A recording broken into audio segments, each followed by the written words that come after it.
കേരളത്തിലെ ഒരു ചെറിയ ഗ്രാമത്തിന്റെ അതിരിലായിരുന്നു ശിവന്റെ വീട്. ഓടിട്ട ആ കൊച്ചു വീടിന്റെ ചുവരുകൾക്ക് കഷ്ടപ്പാടിന്റെയും ദാരിദ്ര്യത്തിന്റെയും കഥകളാണ് പറയാനുണ്ടായിരുന്നത്. ശിവന്റെ അച്ഛൻ രാഘവൻ ആ നാട്ടിലെ ഒരു ചെറിയ തയ്യൽക്കടക്കാരനായിരുന്നു. പ്രായത്തിന്റെ അസ്വസ്ഥതകൾ അലട്ടിയിരുന്നുവെങ്കിലും മകന്റെ പഠനത്തിനും കുടുംബത്തിന്റെ ചിലവുകൾക്കുമായി അദ്ദേഹം രാത്രിയൊന്നോ പകലൊന്നോ ഇല്ലാതെ തയ്യൽ മെഷീന്റെ ചക്രങ്ങൾ തിരിച്ചുകൊണ്ടിരുന്നു. അമ്മ ജാനകി കഠിനാധ്വാനിയായ ഒരു വീട്ടമ്മയായിരുന്നു. ഉള്ളതുകൊണ്ട് ഓണം പോലെ ജീവിക്കാൻ അവർ കുടുംബത്തെ പഠിപ്പിച്ചു. മക്കളുടെ ആവശ്യങ്ങളെല്ലാം കണ്ടറിഞ്ഞ് സാധിപ്പിച്ചു കൊടുക്കാൻ ആ പാവ മാതാപിതാക്കൾ എപ്പോഴും ശ്രദ്ധിച്ചിരുന്നു. ഈ സാഹചര്യങ്ങളിലാണ് ശിവൻ തന്റെ കോളേജ് പഠനം പൂർത്തിയാക്കുന്നത്. പഠിക്കാൻ ഏറെ മിടുക്കനായിരുന്ന അവൻ സഹപാഠികൾക്കെല്ലാം പ്രിയപ്പെട്ടവനായിരുന്നു. കോളേജ് കാലഘട്ടത്തിലാണ് അവൻ റിയയെ പരിചയപ്പെടുന്നത്. സമ്പന്നമായ കുടുംബ പശ്ചാത്തലത്തിൽ നിന്നാണ് വന്നതെങ്കിലും തുടക്കത്തിൽ അവൾ ശിവനോട് വളരെ സൗമ്യമായിട്ടാണ് പെരുമാറിയിരുന്നത്. ശിവന്റെ ലാളിത്യവും ബുദ്ധിശക്തിയും അവളെ ആകർഷിച്ചു. പഠനം കഴിഞ്ഞ ഉടൻ ശിവന് നഗരത്തിലെ ഒരു ചെറിയ സ്ഥാപനത്തിൽ താൽക്കാലിക ജോലി ലഭിച്ചു. ശമ്പളം വളരെ കുറവായിരുന്നിട്ടും തന്റെ ആദ്യത്തെ വരുമാനത്തിൽ ഭൂരിഭാഗവും മാറ്റിവെച്ച് അവൻ റിയയ്ക്കായി ഒരു സമ്മാനം വാങ്ങി. സ്നേഹത്തിന്റെ അടയാളമായി അവൻ നൽകിയ ആ ചെറിയ സ്വർണമാല റിയ സന്തോഷത്തോടെയാണ് അന്ന് സ്വീകരിച്ചത്. പരസ്പരം ഒന്നിച്ച് ജീവിക്കാനും ഒരേ വഴിയിലൂടെ സഞ്ചരിക്കാനും അവർ ഉറച്ച തീരുമാനമെടുത്തു. മകന്റെ പ്രണയം അറിഞ്ഞപ്പോൾ രാഘവനും ജാനകിക്കും ആദ്യം ചെറിയ ആശങ്കകൾ ഉണ്ടായെങ്കിലും റിയയുടെ പെരുമാറ്റം കണ്ട് അവർ ഈ ബന്ധത്തിന് സമ്മതം മൂളി. വിവാഹം ഭംഗിയായി നടത്താൻ ആ മാതാപിതാക്കൾ ആഗ്രഹിച്ചു. സ്വന്തം മകന്റെ ജീവിതത്തിലെ ഏറ്റവും വലിയ ദിവസം നാട്ടുകാരുടെ മുന്നിൽ വെച്ച് മനോഹരമാക്കാൻ അവർ ആവതും ശ്രമിച്ചു. അമ്മ ജാനകി തന്റെ കയ്യിലുണ്ടായിരുന്ന ഒരേ ഒരു സമ്പാദ്യമായ അമ്മൂമ്മ പകർന്നു നൽകിയ പഴയ സ്വർണവള പണയപ്പെടുത്താൻ തീരുമാനിച്ചു. ആ തുക കൊണ്ടാണ് അവർ ശിവന് വിവാഹ ദിനത്തിൽ അണിയാനുള്ള മനോഹരമായ ഷെർവാണി വാങ്ങിയത്. അച്ഛൻ രാഘവൻ തന്റെ അഭിമാനം പോലും പണയം വെച്ച് നാട്ടിലെ പല സുഹൃത്തുക്കളുടെ മുൻപിൽ കൈനീട്ടി കുറച്ച് പണം കടം വാങ്ങി. ആ തുക കൊണ്ടാണ് കല്യാണ മണ്ഡപത്തിന്റെ ഒരുക്കങ്ങളും അതിഥികൾക്കുള്ള സദ്യയും ഒരുക്കിയത്. ശിവന്റെ അനിയത്തി മീരിയും അനിയൻ ഹരിയും ജ്യേഷ്ഠന്റെ വിവാഹത്തിന്റെ സന്തോഷത്തിൽ വീട് മുഴുവൻ പൂക്കളും തോരണങ്ങളും കൊണ്ട് അലങ്കരിച്ചു. വിവാഹ ദിവസം പുലർന്നു. നാട്ടുകാരും ബന്ധുക്കളും സുഹൃത്തുക്കളും കൊണ്ട് കല്യാണ മണ്ഡപം സജീവമായിരുന്നു. നാദസ്വരത്തിന്റെ മനോഹരമായ സംഗീതവും ആളുകളുടെ സംസാരവും കൊണ്ട് ആകെ ഒരു ഉത്സവ പ്രതീതിയായിരുന്നു. പുതിയ വസ്ത്രങ്ങൾ ധരിച്ച മാതാപിതാക്കളുടെ മുഖത്ത് കഷ്ടപ്പാടുകൾക്കിടയിലും ഒരു വലിയ ആശ്വാസത്തിന്റെ പുഞ്ചിരി ഉണ്ടായിരുന്നു. കഴുത്തിൽ അണിയാനുള്ള പൂമാലിയും കയ്യിലേന്തി ശിവൻ മണ്ഡപത്തിന്റെ നടുവിൽ റിയയെ കാത്തു നിന്നു. അവന്റെ മനസ്സിൽ ഭാവി ജീവിതത്തെക്കുറിച്ചുള്ള 100,000 സങ്കല്പങ്ങളും പ്രതീക്ഷകളും മാത്രമാണ് ഉണ്ടായിരുന്നത്. എന്നാൽ റിയ മണ്ഡപത്തിലേക്ക് എത്തിയത് വധുവിന്റെ അലങ്കാരങ്ങളോടെയോ ആഭരണങ്ങളോടെയോ ആയിരുന്നില്ല. സാധാരണ വസ്ത്രം ധരിച്ചെത്തിയ അവളുടെ കയ്യിൽ ഒരു ഔദ്യോഗിക കവർ ഉണ്ടായിരുന്നു. മണ്ഡപത്തിന്റെ നടുവിലേക്ക് കയറി നിന്ന അവൾ ആ കവർ വായുവിൽ വീശി ഉറക്കെ വിളിച്ചു പറഞ്ഞു, എല്ലാവരും ഇതൊന്ന് കാണണം. എനിക്ക് ഈ നഗരത്തിലെ ഏറ്റവും വലിയ മൾട്ടിനാഷണൽ കമ്പനിയിൽ CEO ആയി നിയമന ഉത്തരവ് ലഭിച്ചിരിക്കുന്നു. ഞാൻ ഈ നാടിന്റെ വലിയ പദവികളിൽ ഇരിക്കേണ്ടവളാണ്. വാനോളം ഉയരേണ്ടവളാണ് ഞാൻ. ആളുകൾ അത്ഭുതത്തോടെയും അമ്പരപ്പോടെയും നോക്കി നിൽക്കെ അവൾ ശിവന് നേരെ തിരിഞ്ഞു. അവളുടെ കണ്ണുകളിൽ സ്നേഹത്തിന് പകരം തികഞ്ഞ അഹങ്കാരവും പുച്ഛവുമായിരുന്നു നിഴലിച്ചിരുന്നത്. അവൾ എല്ലാവരും കേൾക്കെ ശിവനെ നോക്കി പരിഹാസത്തോടെ സംസാരിക്കാൻ തുടങ്ങി. ഈ ദരിദ്രൻ എന്റെ ചെരുപ്പ് തുടയ്ക്കാൻ പോലും യോഗ്യനല്ല. ഇങ്ങനെയുള്ള ഒരു സാധാരണക്കാരനോടൊപ്പം ജീവിച്ച് എന്റെ ഉന്നതമായ ഭാവിയും ജീവിതവും നശിപ്പിക്കാൻ എനിക്ക് ഒട്ടും താല്പര്യമില്ല. എന്റെ യോഗ്യതയ്ക്ക് ചേർന്നവനല്ല ഇവൻ എന്ന് റിയ ഉറക്കെ വിളിച്ചു പറഞ്ഞു. ആ വാക്കുകൾ കേട്ടതും മണ്ഡപത്തിൽ പെട്ടെന്ന് ഭയാനകമായ ഒരു നിശബ്ദത പടർന്നു. നാദസ്വരത്തിന്റെ സംഗീതം പെട്ടെന്ന് നിലച്ചു. ബന്ധുക്കളും നാട്ടുകാരും പരസ്പരം നോക്കി മന്ത്രിക്കാൻ തുടങ്ങി. ചിലർ തങ്ങളുടെ മൊബൈൽ ഫോണുകൾ പോക്കറ്റിൽ നിന്നും എടുത്ത് ഈ ദയനീയ ദൃശ്യം ക്യാമറയിൽ പകർത്താൻ തുടങ്ങി. ശിവന്റെ അന്തസ്സും ആത്മാഭിമാനവും ആ ജനക്കൂട്ടത്തിന് മുന്നിൽ പരസ്യമായി ലേലം വിളിക്കപ്പെടുകയായിരുന്നു. ശിവന്റെ ലോകം ഒരു നിമിഷം കൊണ്ട് തകർന്ന് തരിപ്പണമായി. അവന്റെ കണ്ണുകളിൽ നിന്ന് കണ്ണീരല്ല, മറിച്ച് കനലുകളാണ് ഉയർന്നത്. ഹൃദയം വല്ലാതെ മിടിക്കുന്നുണ്ടായിരുന്നെങ്കിലും അവന്റെ നാവിൽ നിന്നും ഒരു വാക്ക് പോലും പുറത്തേക്ക് വന്നില്ല. അവൻ പതുക്കെ തിരിഞ്ഞ് തന്റെ അച്ഛനെ നോക്കി. മാനഹാനിയും അപമാനവും കൊണ്ട് ആ പാവം വൃദ്ധന്റെ കൈകൾ വല്ലാതെ വിറയ്ക്കുന്നുണ്ടായിരുന്നു. മുഖം വിളറി വെളുത്തു. അമ്മ ജാനകി നെഞ്ചുപൊട്ടി കരയുകയായിരുന്നു. അവരുടെ ചുണ്ടുകൾ ദൈവത്തോട് പ്രാർത്ഥിച്ചുകൊണ്ട് വിറയ്ക്കുന്നുണ്ടായിരുന്നു. റിയ വീണ്ടും പരിഹാസത്തോടെ പറഞ്ഞു, നിന്നെ പോലെയുള്ള പാവപ്പെട്ടവർക്ക് വലിയ സ്വപ്നങ്ങൾ കാണാൻ മാത്രമേ അവകാശമുള്ളൂ. അത് യാഥാർത്ഥ്യമാക്കാൻ കഴിയില്ല.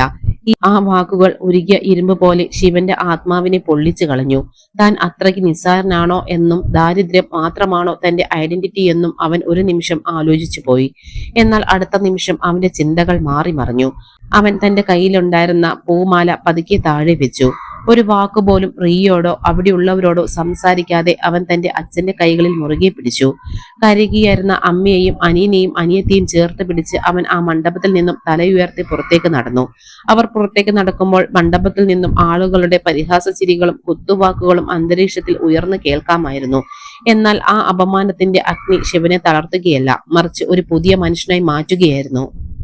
കല്യാണ മണ്ഡപത്തിൽ നിന്നും മടങ്ങിയെത്തിയ ശിവന്റെ വീട്ടിൽ അന്ന് രാത്രി ഒരൊറ്റ വിളക്ക് പോലും തെളിഞ്ഞില്ല. സാധാരണയായി സന്ധ്യാസമയത്ത് ജാനകി അമ്മ ഉമ്മർത്ത് വെക്കാറുള്ള നിലവിളക്ക് അന്ന് ഇരുട്ടിൽ തന്നെ കിടന്നു.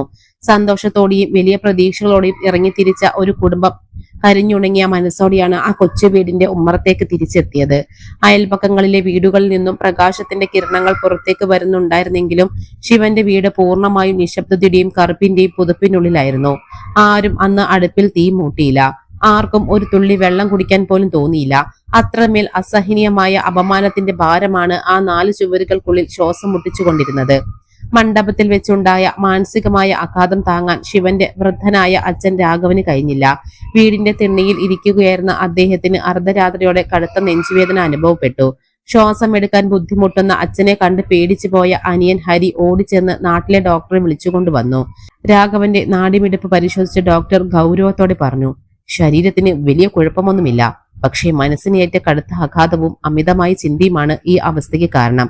ഇനിയും വിഷമിപ്പിച്ചാൽ കാര്യങ്ങൾ കൂടുതൽ വഷളാക്കും. കുറച്ച് ഗുളികകൾ നൽകി ഡോക്ടർ പോയെങ്കിലും ആ വീടിന്റെ ആശങ്ക ഒഴിഞ്ഞില്ല. മകന്റെ കല്യാണത്തിനായി പണയം വെച്ച വളകളെ കുറിച്ച് ഓർത്തല്ല, മറിച്ച് എല്ലാവരുടെയും മുന്നിൽ വെച്ച് മകൻ അപമാനിക്കപ്പെട്ടതോർത്താണ് അമ്മ ജാനകിയുടെ രക്തസമ്മർദ്ദം ഉയർന്നത്. അവർക്ക് കട്ടിലിൽ നിന്നും എഴുന്നേൽക്കാൻ പോലും കഴിയാത്ത വിധം ശരീരം തളർന്നു പോയിരുന്നു. എന്നാൽ പുറം ലോകം ആ കുടുംബത്തോട് ഒട്ടും ദയ കാണിച്ചില്ല. നേരം വെളുത്തതോടെ അയൽവാസികളും നാട്ടുകാരും ആശ്വാസം നൽകാൻ എന്ന വ്യാജേനെ ശിവന്റെ വീട്ടിലേക്ക് വരാൻ തുടങ്ങി. എന്നാൽ അവരുടെ ലക്ഷ്യം ആശ്വാസമല്ല, മറിച്ച് മുറിവേറ്റ ഹൃദയങ്ങളിൽ വീണ്ടും കുത്തി നോവിക്കുക എന്നതായിരുന്നു. വലിയ കുടുംബത്തിലെ പെണ്ണല്ലേ, അവൾ പറഞ്ഞതിലും ഒരു കാര്യമുണ്ട്. ഇന്നത്തെ കാലത്ത് പണമില്ലെങ്കിൽ ആർക്കും ഒരു വിലയുമില്ല. പാവപ്പെട്ട ആൺകുട്ടികൾ തങ്ങളുടെ യോഗ്യതയും അതിരും അറിഞ്ഞു വേണം ജീവിക്കാൻ. റിയ എടുത്തത് ബുദ്ധിപരമായ തീരുമാനമാണ് എന്ന് അവർ ജാനകി അമ്മ കേൾക്കെ പരസ്യമായി മന്ത്രിച്ചു. ഈ പരിഹാസങ്ങളും കുത്തുവാക്കുകളും വീടിന്റെ ജനൽപ്പടിയിലിരുന്ന് ശിവൻ വ്യക്തമായി കേൾക്കുന്നുണ്ടായിരുന്നു. ഓരോ വാക്കും അവന്റെ കാതുകളിൽ ഒരു ചമ്മട്ടടി പോലെയാണ് വന്ന് പതിച്ചത്. ആളുകൾ ഒഴിഞ്ഞു പോയപ്പോൾ ശിവൻ പതുക്കെ എഴുന്നേറ്റ് തന്റെ ചെറിയ മുറിയിലേക്ക് നടന്നു. അവിടെ ഉണ്ടായിരുന്ന ഒരു പഴയ കണ്ണാടിക്ക് മുന്നിൽ അവൻ ചെന്ന് നിന്നു. മണ്ഡപത്തിൽ വെച്ച് റിയയുടെ വാക്കുകൾ കേട്ടപ്പോൾ ഉള്ളിൽ തോന്നിയ അതേ കനൽ അവന്റെ കണ്ണുകളിൽ വീണ്ടും തിളങ്ങി. അവൻ തന്റെ തലയിലെ കല്യാണ തൊപ്പിയും ശരീരത്തിലുണ്ടായിരുന്ന പട്ടു ഷെർവാണിയും ഓരോന്നായി ഊരിമാറ്റി. താൻ ഇത്രയും പരാജയപ്പെട്ടവനാണോ? ദാരിദ്ര്യം മാത്രമാണോ ഒരു മനുഷ്യന്റെ നിലനിൽപ്പ് നിശ്ചയിക്കുന്നത്? ഈ ചോദ്യങ്ങൾ അവന്റെ മനസ്സിനെ അസ്വസ്ഥമാക്കി.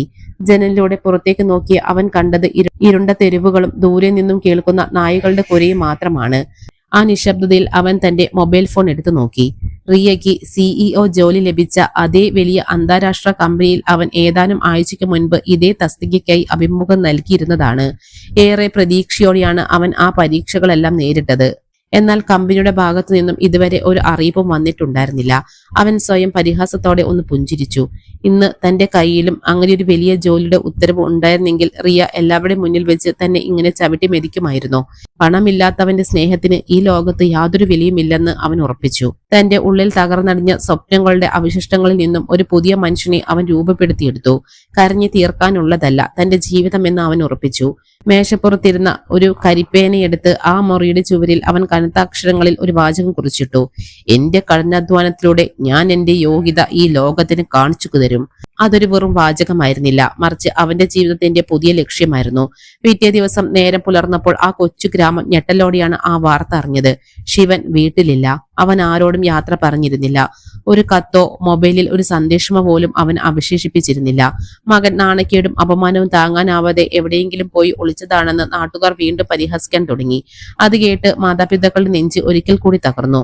ജാനകി അമ്മ വീണ്ടും ബോധരഹിതയായി വീണു. നാട്ടുകാരുടെ ചോദ്യങ്ങൾ ഭയന്ന് അനിയത്തി മീരിയും അനിയൻ ഹരിയും കോളേജിൽ പോകാതെ വീടിന്റെ ഉള്ളിൽ തന്നെ ഒളിച്ചിരുന്നു.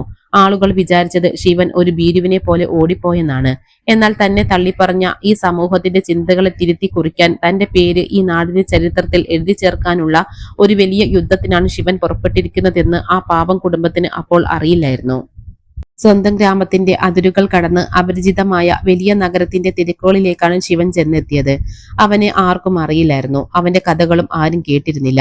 പോക്കറ്റിൽ ആകെയുണ്ടായിരുന്ന കുറച്ച് പണം കൊണ്ട് നഗരത്തിന്റെ ഒരു മൂലയിലുള്ള പഴകിയ ഒരു കെട്ടിടത്തിലെ ഇടുങ്ങിയ മുറിയാണ് അവൻ വാടകയ്ക്കെടുത്തത്. ആ മുറിക്ക് ഒരു പ്രത്യേകതയുണ്ടായിരുന്നു. രണ്ട് കൈകളും ഇരുവശത്തേക്കും നിവർത്തിയാൽ ഒരേ സമയം ചുവരുകളിലും തൊടാൻ കഴിയുന്നത്ര ചെറുതായിരുന്നു അത്. വായു സഞ്ചാരം കുറഞ്ഞ ആ കൊച്ചുമുറിയിൽ ഒരു പഴയ തടിയുടെ മേശയും ഇരിക്കുമ്പോൾ ശബ്ദമുണ്ടാക്കുന്ന ഒരു കെസാരിയും കോളേജ് കാലം മുതൽ കൂടിയുള്ള ഒരു പഴയ ലാപ്ടോപ്പ് മാത്രമാണ് അവശേഷിച്ചിരുന്നത്. മണ്ഡപത്തിൽ വെച്ച് റീയും സമൂഹവും തന്റെ നേർക്കെറിഞ്ഞ ആ കനത്ത വാക്കുകൾ അവൻ ഒരിക്കലും മറക്കാൻ ആഗ്രഹിച്ചില്ല. അതുകൊണ്ട് തന്നെ അവൻ ഒരു വെള്ളക്കടലാസ് എടുത്ത് തന്നെ തളർത്താൻ മറ്റുള്ളവർ ഉപയോഗിച്ച വാക്കുകൾ വലിയ അക്ഷരങ്ങളിൽ അതിൽ എഴുതി വെച്ചു. ദരിദ്രൻ, ചെരുപ്പ് തുടയ്ക്കാൻ മാത്രം യോഗ്യതയുള്ളവൻ, സ്വപ്നം കാണാൻ അവകാശമില്ലാത്തവൻ എന്നീ വാചകങ്ങൾ അവൻ ആ കൊച്ചുമുറിയുടെ ചുവരുകളിൽ ഒട്ടിച്ചു വെച്ചു. ഉറക്കവരാത്ത രാത്രികളിൽ അവൻ ആ ചുവരുകളിലേക്ക് നോക്കിയിരുന്നു. കണ്ണുകൾ അടയ്ക്കുമ്പോൾ മണ്ഡപത്തിലെ ആ കൊടിയ അപമാനവും മാതാപിതാക്കളുടെ കണ്ണീരുമാണ് അവന്റെ മനസ്സിലേക്ക് ഓടിയെത്തിയത്. ആ ഓർമ്മകൾ അവനെ തളർത്തിയില്ല. പകരം ലക്ഷ്യത്തിലേക്ക് കുതിക്കാനുള്ള വലിയൊരു ഇന്ധനമായി മാറി. നഗരത്തിലെത്തി ഏതാനും ദിവസങ്ങൾ കഴിഞ്ഞപ്പോൾ അവൻ ഏറെ പ്രതീക്ഷയോടെ കാത്തിരുന്ന ആ വലിയ കമ്പനിയിൽ നിന്നുള്ള ഇമെയിൽ സന്ദേശം ഒടുവിൽ അവന്റെ ഫോണിലേക്ക് വന്നു. വിറയ്ക്കുന്ന വിരലുകളോടെ അവൻ ആ സന്ദേശം തുറന്നു വായിച്ചു. ഞങ്ങളുടെ കമ്പനിയിലെ സിഇഒ തസ്തികയിലേക്ക് നിങ്ങളെ തിരഞ്ഞെടുക്കാൻ കഴിഞ്ഞതിൽ ഞങ്ങൾ ഖേദിക്കുന്നു. നിങ്ങളുടെ അപേക്ഷ നിരസിക്കപ്പെട്ടിരിക്കുന്നു എന്നായിരുന്നു ആ ചുരുങ്ങിയ വരികളുടെ അർത്ഥം. ആ കമ്പനിയിൽ തന്നെയാണ് റിയയ്ക്ക് വലിയ പദവി ലഭിച്ചിരിക്കുന്നത്. ലോകം തനിക്ക് മുന്നിൽ എല്ലാ വാതിലുകളും വലിച്ചടയ്ക്കുകയാണെന്ന് ശിവൻ തിരിച്ചറിഞ്ഞു. മറ്റൊരാളുടെ കീഴിൽ ഒരു സാധാരണ ജീവനക്കാരനായി ഒതുങ്ങിക്കൂടാൻ അവന്റെ മനസ്സ് അനുവദിച്ചില്ല. ആ നിമിഷം അവൻ ഒരു വലിയ തീരുമാനമെടുത്തു.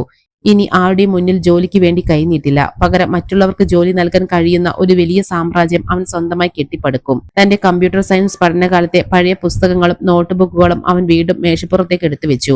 ആഗോള വിപണിയിലെ പുതിയ ബിസിനസ് ആശയങ്ങളെക്കുറിച്ചും സാങ്കേതിക വിദ്യകളെക്കുറിച്ചും അവൻ ആഴത്തിൽ പഠിക്കാൻ തുടങ്ങി. ജീവിക്കാൻ ആവശ്യമായ പണത്തിനും മുറിവാടകയ്ക്കുമായി പകൽ സമയങ്ങളിൽ അവൻ ഇന്റർനെറ്റിലൂടെ ചെറിയ ഫ്രീലാൻസ് ജോലികൾ ചെയ്തു നൽകി. വെബ്സൈറ്റുകൾ നിർമ്മിച്ചും കോഡിംഗ് ചെയ്തും കിട്ടുന്ന ചെറിയ തുക കൊണ്ട് അവൻ വിശപ്പടക്കി.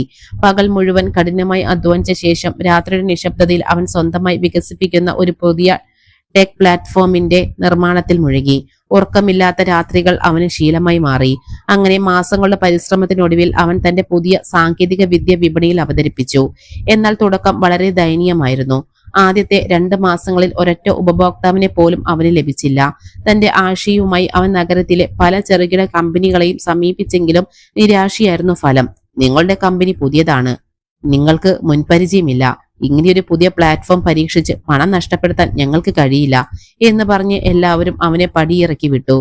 ഓരോ തവണ നിരസിക്കപ്പെടുമ്പോഴും ആളുകൾ തന്റെ നേർക്ക് നോക്കി ചിരിക്കുമ്പോഴും അവന് റിയയുടെ ആ പരിഹാസ ചിരിയാണ് ഓർമ്മ വന്നത്. എന്നാൽ അവൻ പിന്മാറാൻ തയ്യാറായില്ല. തന്റെ ഉൽപ്പന്നത്തിന്റെ ഗുണനിലവാരത്തിൽ അവന് പൂർണ്ണ വിശ്വാസമുണ്ടായിരുന്നു. ഒടുവിൽ 3-ാം മാസത്തിന്റെ തുടക്കത്തിൽ നഗരത്തിലെ ഒരു ചെറിയ വ്യവസായി അവന്റെ പ്ലാറ്റ്ഫോം ഉപയോഗിക്കാൻ താല്പര്യം പ്രകടിപ്പിച്ചു. അവർ നൽകിയ ആദ്യത്തെ കരാർ വളരെ ചെറുതായിരുന്നു. അതിൽ നിന്നും ലഭിച്ച പ്രതിഫലവും വളരെ കുറവായിരുന്നു. എങ്കിലും ആ തുക ശിവന് വെറുമൊരു പണമായിരുന്നില്ല, മറിച്ച് അവന്റെ ആത്മാഭിമാനത്തിന്റെ ആദ്യത്തെ വലിയ വിജയമായിരുന്നു. ആ ജോലി ഏറ്റവും മികച്ച രീതിയിൽ പൂർത്തിയാക്കാൻ അവൻ തീരുമാനിച്ചു. തുടർച്ചയായി 3 ദിവസങ്ങൾ ഉറക്കമിളച്ചിരുന്ന് യാതൊരു തെറ്റുകളും കൂടാതെ അവൻ ആ പ്രൊജക്ട് കൃത്യസമയത്ത് തന്നെ കൈമാറി. ശിവന്റെ കൃത്യനിഷ്ഠയിലും സാങ്കേതിക വിദ്യയിലുമുള്ള മികവ് കണ്ട് ആ വ്യവസായി അത്ഭുതപ്പെട്ടു.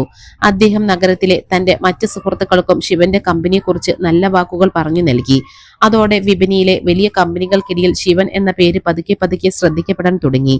0-ൽ നിന്നും തുടങ്ങിയ അവന്റെ പ്രയാണം വിജയത്തിന്റെ ആദ്യ പടിയിലേക്ക് ചുവടുവെക്കുകയായിരുന്നു. ആദ്യത്തെ വിജയത്തിന് ശേഷം ശിവന്റെ സാങ്കേതിക കമ്പനി നഗരത്തിൽ വലിയ ചലനങ്ങൾ സൃഷ്ടിക്കാൻ തുടങ്ങി. ഓരോ മാസവും പുതിയ കരാറുകൾ അവനെ തേടിയെത്തി. അവൻ വികസിപ്പിച്ചെടുത്ത സോഫ്റ്റ്വെയർ പ്ലാറ്റ്ഫോം ചെലവ് കുറഞ്ഞതും അതിവേഗത ഉള്ളതുമായതിനാൽ വലിയ വ്യവസായികൾ അതിലേക്ക് ആകർഷിക്കപ്പെട്ടു. വിപണിയിലെ ഈ മുന്നേറ്റം മാധ്യമങ്ങളുടെ ശ്രദ്ധയിൽപ്പെടാൻ അധികനാൾ വേണ്ടി വന്നില്ല. ബിസിനസ് മാസികകളിലും പത്രങ്ങളുടെ സാമ്പത്തിക പേജുകളിലും ഒരു പുതിയ തരംഗം സൃഷ്ടിക്കുന്ന യുവ വ്യവസായി എന്ന പേരിൽ ശിവന്റെ കമ്പനിയെക്കുറിച്ചുള്ള ചെറിയ ലേഖനങ്ങൾ അടിച്ചു വന്നു. എന്നാൽ ഈ തിളക്കത്തിനിടയിലും ജന്മനാട്ടിലെ അവന്റെ കുടുംബത്തിന്റെ അവസ്ഥ ഇപ്പോഴും ദയനീയമായി തുടർന്നു. അച്ഛൻ രാഘവന്റെ ഹൃദയ സംബന്ധമായ അസുഖം വീണ്ടും കഠിനമായി. മികച്ച ചികിത്സയ്ക്കായി വലിയൊരു തുക ആവശ്യമായി വന്നിരുന്നു. അമ്മ ജാനകിയാകട്ടെ കിടപ്പിലായതിൽ പിന്നെ പൂർണ്ണമായ ആരോഗ്യം വീണ്ടെടുത്തിരുന്നില്ല. നാട്ടുകാരുടെ പരിഹാസം കാരണം അനിയനും അനിയത്തിയും അനുഭവിക്കുന്ന മാനസിക വിഷമങ്ങൾ ശിവനെ അസ്വസ്ഥനാക്കിയിരുന്നു. സ്വന്തം വിജയങ്ങൾ വീട്ടുകാരെ അറിയിക്കാൻ അവൻ ആഗ്രഹിച്ചില്ല. താൻ ലക്ഷ്യമിട്ട പൂർണ്ണമായി സാമ്രാജ്യം കെട്ടിപ്പടുത്ത ശേഷം മാത്രമേ അവരുടെ മുന്നിലേക്ക് ചെല്ലൂ എന്ന് അവൻ ഉറപ്പിച്ചിരുന്നു. ഇതേ സമയം റിയ നഗരത്തിലെ ആ വലിയ അന്താരാഷ്ട്ര കമ്പനിയിലെ ഉയർന്ന പദവിയിലിരുന്ന് ആഡംബര ജീവിതം നയിക്കുകയായിരുന്നു. അവൾക്ക് സ്ഥാനക്കയറ്റങ്ങൾ ലഭിച്ചുകൊണ്ടിരുന്നു. വലിയ മീറ്റിങ്ങുകളിൽ പങ്കെടുക്കുന്ന ചിത്രങ്ങളും പുതിയതായി വാങ്ങിയ ആഡംബര കാറിന്റെ താക്കോലുമെല്ലാം അവൾ സോഷ്യൽ മീഡിയയിൽ നിരന്തരം പങ്കുവെച്ചു. അന്ന് ആ കല്യാണ പന്തലിൽ വെച്ച് ദരിദ്രനായ ആ ചെറുപ്പക്കാരനെ ഒഴിവാക്കിയത് എന്റെ ജീവിതത്തിലെ ഏറ്റവും മികച്ച തീരുമാനമായി പോയി. അല്ലെങ്കിൽ ഇന്ന് ഞാൻ ഈ പദവികളിൽ എത്തില്ലായിരുന്നു എന്ന രീതിയിലുള്ള കുറിപ്പുകൾ അവൾ ചിത്രങ്ങൾക്കൊപ്പം ചേർത്തു. പലവരും അതിന് താഴെ അവളെ അനുകൂലിച്ച് അഭിപ്രായങ്ങൾ എഴുതി. ശിവൻ പലപ്പോഴും തന്റെ ഫോണിലൂടെ ഈ ദൃശ്യങ്ങൾ കാണാറുണ്ടായിരുന്നു. എന്നാൽ പണ്ടത്തെ പോലെ അവന്റെ ഉള്ളിൽ ഇപ്പോൾ ദേഷ്യമോ സങ്കടമോ തോന്നിയില്ല. പകരം ഒരു വലിയ കൊടുങ്കാറ്റിന് മുമ്പുള്ള ശാന്തതയായിരുന്നു അവന്റെ മനസ്സിൽ നിറഞ്ഞു നിന്നത്. രണ്ടാമത്തെ വർഷത്തിലേക്ക് കടന്നപ്പോഴേക്കും ശിവന്റെ കമ്പനി നഗരത്തിലെ മറ്റു പ്രമുഖ കോർപ്പറേറ്റ് കമ്പനികളെയെല്ലാം വലിയ വ്യത്യാസത്തിൽ പിന്നിലാക്കി. ആഗോളതലത്തിലുള്ള വലിയ നിക്ഷേപകർ അവന്റെ കൊച്ചു ഓഫീസിലേക്ക് നേരിട്ടെത്തി കോടിക്കണക്കിന് രൂപ നിക്ഷേപിക്കാൻ തയ്യാറായി. ഒരു ദിവസം തന്റെ ബോർഡ് റൂമിലെ മീറ്റിംഗിൽ വെച്ച് ചീഫ് ഫിനാൻഷ്യൽ ഓഫീസർ ശിവന്റെ കമ്പനിയുടെ നിലവിലെ വിപണി മൂല്യം പ്രഖ്യാപിച്ചു. അത് കൃത്യമായി 3000 കോടി രൂപയായിരുന്നു. ആ വാർത്ത കേട്ട നിമിഷം ശിവൻ പതുക്കെ കണ്ണുകൾ അടച്ചു. 2 വർഷം മുൻപ് ഇതേ നഗരത്തിലെ ഒരു മണ്ഡപത്തിൽ വെച്ച് തന്നെ പുറത്താക്കിയ ഇതേ ലോകം ഇന്ന് തന്റെ കൈപ്പിടിയിലാണെന്ന് അവൻ തിരിച്ചറിഞ്ഞു. കഠിനാധ്വാനത്തിന്റെ ഫലം വിപണിയിൽ പ്രകടമായിരുന്നു. ഏതാനും മാസങ്ങൾക്കുള്ളിൽ കമ്പനിയുടെ മൂല്യം 5000 കോടിയായി കുതിച്ചുയർന്നു. നഗരത്തിലെ പ്രധാന പത്രങ്ങളുടെയെല്ലാം 1-ാം പേജിലെ മുഖ്യ വാർത്ത ശിവൻ എന്ന 25-കാരനെ കുറിച്ചായിരുന്നു. ഒടുവിൽ ആ ദിവസം വന്നു ചേർന്നു. താൻ പണ്ട് അപമാനിതനായി ഇറങ്ങിപ്പോന്ന അതേ നഗരത്തിലേക്ക് ശിവൻ വീണ്ടും യാത്ര തിരിച്ചു. ഇത്തവണ അവൻ പഴയ സാധാരണക്കാരനായിരുന്നില്ല. കറുത്ത വിലകൂടിയ കോട്ടും സ്യൂട്ടും ധരിച്ച് കണ്ണുകളിൽ തികഞ്ഞ ആത്മവിശ്വാസ തിളക്കവുമായി അവൻ പുറത്തേക്ക് നടന്നു വന്നു. വലിയ സുരക്ഷാ ജീവനക്കാരുടെ അകമ്പടിയോടെ വന്ന അവനെ മാധ്യമപ്രവർത്തകർ വളഞ്ഞു. ക്യാമറകളുടെ പ്രകാശം അവന്റെ മുഖത്ത് പതിച്ചുകൊണ്ടിരുന്നു. സാർ, വെറും 2 വർഷം കൊണ്ട് 0-ൽ നിന്നും 5000 കോടിയുടെ ഈ വലിയ സാമ്രാജ്യം നിങ്ങൾ എങ്ങനെ കെട്ടിപ്പടുത്തു? നിങ്ങളുടെ വിജയരഹസ്യം എന്താണ് എന്ന് റിപ്പോർട്ടർമാർ അവനോട് ചോദിച്ചു. ശിവൻ പതുക്കെ തന്റെ കാറിന്റെ അരികിലേക്ക് നടന്നു. എന്നിട്ട് മാധ്യമങ്ങൾക്ക് നേരെ തിരിഞ്ഞ് വളരെ ശാന്തമായി ഒരൊറ്റ മറുപടി നൽകി. എനിക്ക് ഈ നഗരത്തിൽ ചില പഴയ കണക്കുകൾ തീർക്കാനുണ്ട്. അത് പൂർത്തിയാക്കാൻ സമയമായി. അവന്റെ ശബ്ദത്തിലെ ഗാംഭീര്യവും ആത്മവിശ്വാസവും അവിടെ ഉണ്ടായിരുന്ന എല്ലാവരെയും നിശബ്ദരാക്കി. അവൻ കാറിൽ കയറി. മിനിറ്റുകൾക്കകം നഗരത്തിലെ ബിസിനസ് ലോകത്ത് ആ വാർത്ത ഒരു മിന്നൽ പോലെ പടർന്നു പിടിച്ചു. ശിവന്റെ കമ്പനി ഈ നഗരത്തിലെ ഏറ്റവും പഴക്കമേറിയതും വലുതുമായ ഒരു കോർപ്പറേറ്റ് സ്ഥാപനത്തെ പൂർണ്ണമായി വിലയ്ക്ക് വാങ്ങാൻ പോകുന്നു. ആ വാർത്ത കേട്ട് വിപണി ഞെട്ടി. കാരണം ശിവൻ വാങ്ങാൻ ഒരുങ്ങുന്ന ആ വലിയ കമ്പനി മറ്റൊന്നുമായിരുന്നില്ല. ഒരു കാലത്ത് തന്നെ ചെരുപ്പ് തുടയ്ക്കാൻ പോലും യോഗ്യനില്ലെന്ന് പറഞ്ഞ് റിയ ആട്ടി അകറ്റിയ അവൾ ഇപ്പോൾ ഉയർന്ന പദവിയിലിരുന്ന് അഹങ്കരിക്കുന്ന അതേ അന്താരാഷ്ട്ര കമ്പനിയായിരുന്നു അത്. ഇരു കമ്പനികളും തമ്മിലുള്ള കോർപ്പറേറ്റ് യുദ്ധത്തിൽ ശിവൻ തന്റെ ആദ്യത്തെ വലിയ കരുനീക്കം നടത്തി കഴിഞ്ഞിരുന്നു. റിയ ജോലി ചെയ്യുന്ന ആ വലിയ അന്താരാഷ്ട്ര കമ്പനിയുടെ ബോർഡ് റൂമിൽ കടുത്ത ആശങ്കയും ഭയവും പടർന്നിരുന്നു. കമ്പനിയുടെ ഡയറക്ടർമാരും ഉയർന്ന ഉദ്യോഗസ്ഥരും അടിയന്തര യോഗം ചേർന്നു. അവർ മുന്നോട്ട് വെച്ച തുക വളരെ വലുതാണ്. വിപണിയിൽ നമുക്ക് അവരുമായി മത്സരിക്കാൻ കഴിയില്ല. കമ്പനിയുടെ ഭൂരിഭാഗം ഓഹരികളും അവർ സ്വന്തമാക്കി കഴിഞ്ഞു. ഒരു ഡയറക്ടർ നിരാശയോടെ പറഞ്ഞു. ആ വലിയ മീറ്റിംഗ് റൂമിന്റെ ഒരു കോണിൽ കമ്പനിയുടെ സീനിയർ മാനേജറായ റിയ ഇരിക്കുന്നുണ്ടായിരുന്നു. ലക്ഷറി കാറുകളും ആഡംബര ജീവിതവുമായി നടന്നിരുന്ന അവളുടെ മുഖത്ത് ഇന്ന് വലിയൊരു അസ്വസ്ഥത പ്രകടമായിരുന്നു.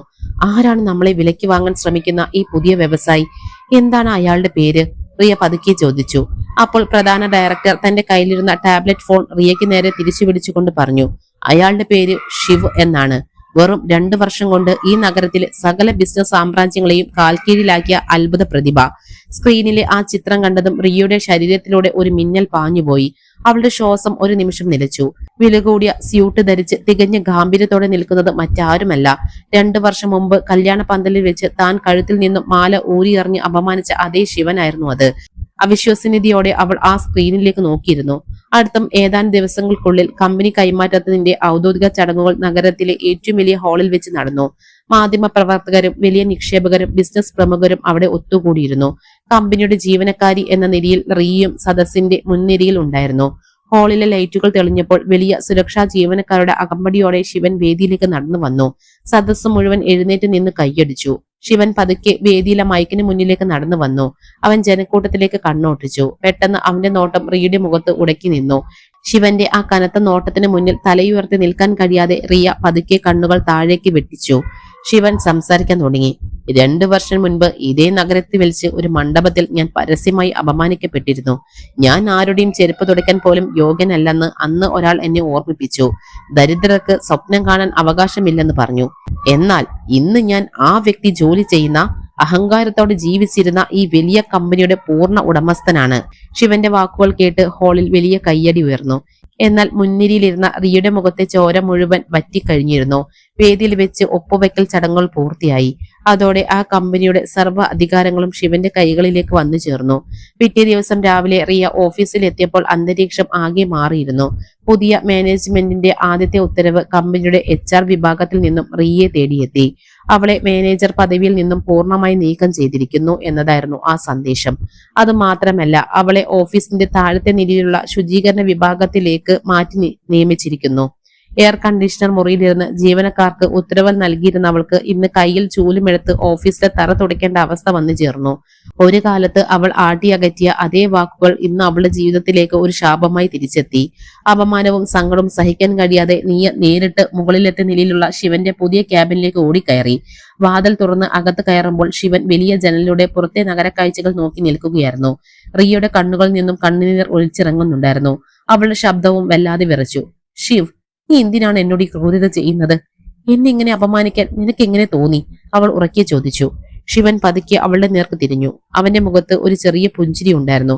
അവൻ ശാന്തമായി പറഞ്ഞു, "ഞാൻ നിന്നോട് യാതൊരു ക്രൂരതയും ചെയ്യുന്നില്ല റിയ. അന്ന് നീ മണ്ഡപത്തിൽ വെച്ച് പറഞ്ഞതുപോലെ എന്റെ കഠിനാധ്വാനം കൊണ്ട് ഞാൻ നേടിയെടുത്ത എന്റെ യോഗ്യത നിന്നെ കാണിച്ചു തരികയാണ് ഞാൻ ചെയ്യുന്നത്."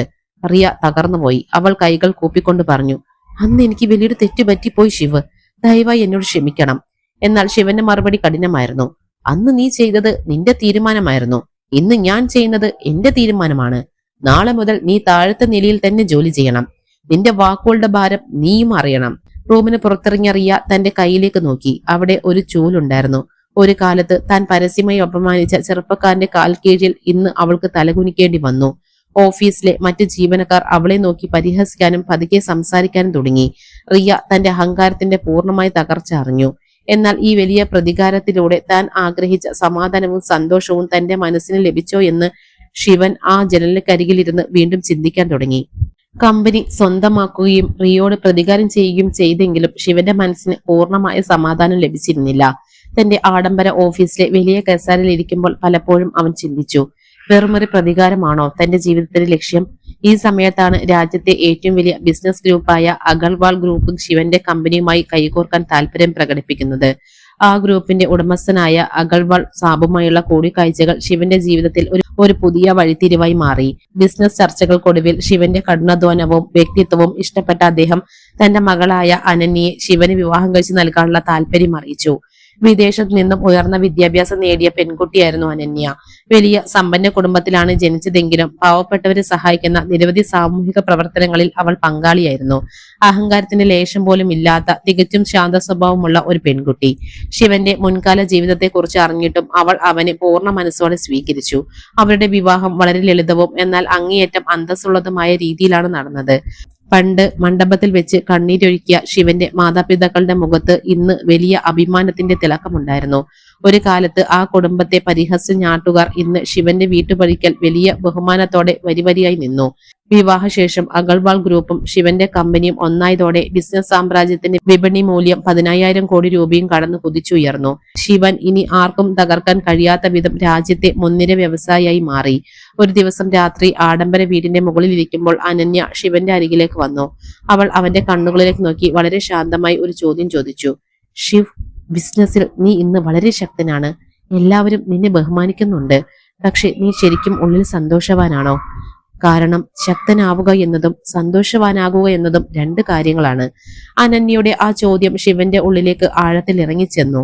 താൻ ഇപ്പോഴും ആ പഴയ പ്രതികാര ചിന്തകളുടെ തടവുകാരനാണോ എന്ന് അവൻ സ്വയം ചോദിച്ചു. പിറ്റേ ദിവസം ഓഫീസിലെത്തിയ ശിവൻ പതിവ് പോലെ ഇടനാഴിയിലൂടെ നടക്കുകയായിരുന്നു. പെട്ടെന്ന് ഒരു വശത്ത് നിന്നും തുടയ്ക്കുന്ന ശബ്ദം അവൻ കേട്ടു. അവൻ തിരിഞ്ഞു നോക്കിയപ്പോൾ കണ്ടത് റിയയായിരുന്നു.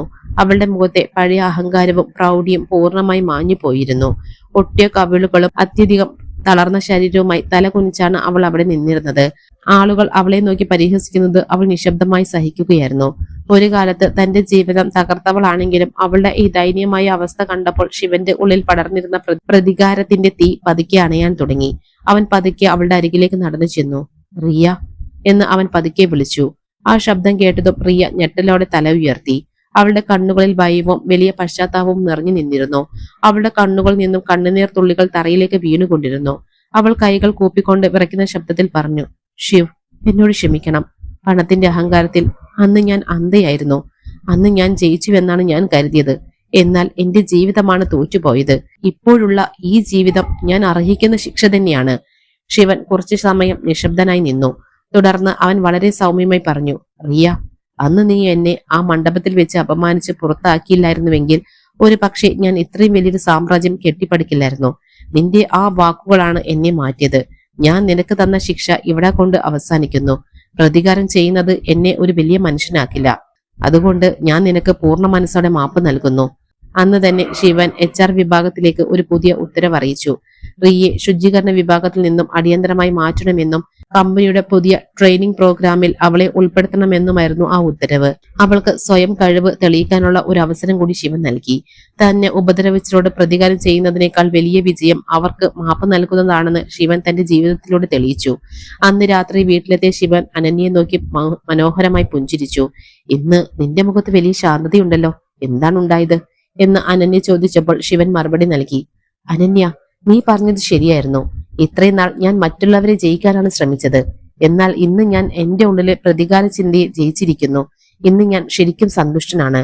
വർഷങ്ങൾക്ക് ശേഷം നഗരത്തിൽ നടന്ന ഒരു വലിയ ബിസിനസ് അവാർഡ് ചടങ്ങിൽ വെച്ച് മാധ്യമപ്രവർത്തകർ ശിവനോട് ചോദിച്ചു, സാർ, 0 നിന്നും 10,000 കോടിയുടെ ഈ ബിസിനസ് സാമ്രാജ്യത്തിലേക്ക് നിങ്ങൾ വളർന്നതിന്റെ ഏറ്റവും വലിയ രഹസ്യം എന്താണ്? സദസ്സിലിരുന്ന മാതാപിതാക്കളെയും അനന്യയും നോക്കി ശിവൻ അഭിമാനത്തോടെ മറുപടി നൽകി. ഏതൊരു ദിവസം ഈ സമൂഹം എനിക്ക് എന്റെ യോഗ്യതയെക്കുറിച്ച് കാണിച്ചു തന്നുവോ അന്ന് ഞാൻ ഉറപ്പിച്ചിരുന്നു, ഇനി എന്റെ കഠിനാധ്വാനമായിരിക്കും എന്റെ അടയാളമെന്ന്. ദാരിദ്ര്യം എന്നത് ഒരു കുറ്റമല്ല, മറിച്ച് നമ്മുടെ ചിന്തകൾ ചെറുതാക്കുന്നതാണ് ഏറ്റവും വലിയ കുറ്റം. പണത്തെക്കാൾ വലുത് സ്വന്തം ആത്മാഭിമാനമാണെന്നും പ്രതികാരത്തെക്കാൾ വലുത് മറ്റുള്ളവർക്ക് നൽകുന്ന മാപ്പാണെന്നും തെളിയിച്ചുകൊണ്ട് തളർന്നുപോയ ഒട്ടനവധി മനുഷ്യർക്ക് വലിയൊരു പ്രചോദനമായി ശിവന്റെ ജീവിതകഥ ഇന്നും അവശേഷിക്കുന്നു.